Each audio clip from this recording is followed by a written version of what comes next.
expliquer. Enfin, est-ce que c'est la fatigue qui a pesé en fin de match? Il y a eu beaucoup de débauche d'énergie en première mi-temps notamment. Est-ce que ça a pu jouer, mais je pense que c'est pas la raison principale. Ils sont revenus beaucoup plus agressifs. On a un petit peu perdu nos moyens, peut-être par manque de lucidité.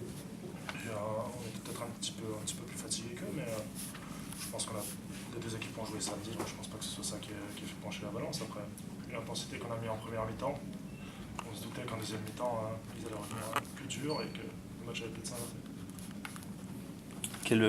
Comment tu vois le match retour? Pascal disait que donc ça pouvait être. Quand je voyais le match aller, ce serait une finale à 0-0. On a la chance de jouer le match retour à la maison. J'espère que les supporters mettront la pression comme les supporters de Chalon en Nice. J'en doute pas. Je pense que les arbitres sont un peu laissés emporter par la folie du Colisée. J'espère que chez nous aussi on pourra mettre une pression comme ça.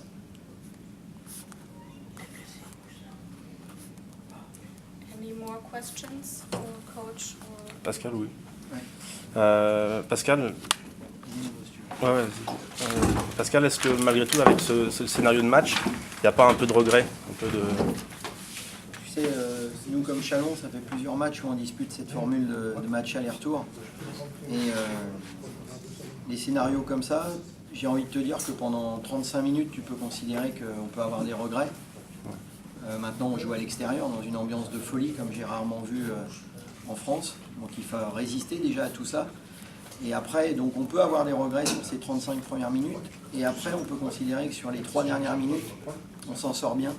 Parce qu'on est à 2 doigts de craquer et de se retrouver à moins 5, moins 6. Donc c'est un sentiment partagé. Ça ne peut pas être de la satisfaction totale parce qu'on a mené une grande partie du match. Mais ça ne peut pas non plus être que de la déception parce que j'ai bien senti qu'à 2 minutes de la fin, il y a la bascule et on n'est vraiment pas loin de basculer et de se retrouver complètement KO. Donc voilà, ça veut dire qu'on préserve nos chances. Moi, l'objectif, ce que j'avais dit en 1 à la causerie d'avant-match, c'est préserver nos chances. Donc ça veut dire quoi, préserver nos chances? Ça veut dire une petite victoire, une petite défaite. Bon, bien sûr, je n'avais pas imaginé le match nul. Mais mais par contre, je revendique ce que j'ai dit. Surtout qu'il faut savoir qu'on a un match samedi de Coupe de France.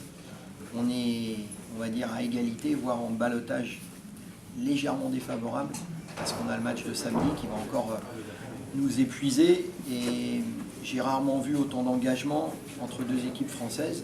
Mais ce qui a été appréciable, c'est que ça a été un bon engagement, très rugueux, mais toujours à la limite de la correction. Donc je pense qu'on dit souvent que les équipes françaises, encore plus Chalon et Nanterre, Jean-Denis et moi, on dit qu'on est les adeptes de l'attaque, ce qui veut dire que des fois nos équipes ne défendent pas. Bah, ce soir, on a défendu. Alors les esprits grincheux diront qu'on n'a peut-être pas bien défendu, mais que c'est les joueurs qui n'ont pas mis dedans. Mais avec Jean-Denis, on a l'habitude. Mais voilà, on peut devenir de coach défensif quand il y a un titre en jeu, et c'est ce qui s'est passé ce soir. C'est beaucoup d'engagement, avec forcément des attaquants qui, donnant beaucoup en défense, manquent un petit peu de lucidité sur le geste final. Donc voilà, maintenant nous on a 10 jours fantastiques et compliqués, donc on va laisser de côté la Coupe d'Europe et puis basculer maintenant sur la Pro A en sachant que Chalon ne nous a pas favorisé en nous imposant un tel combat, et on va essayer de récupérer du mieux possible pour remporter cette Coupe de France qui me tient tellement à cœur.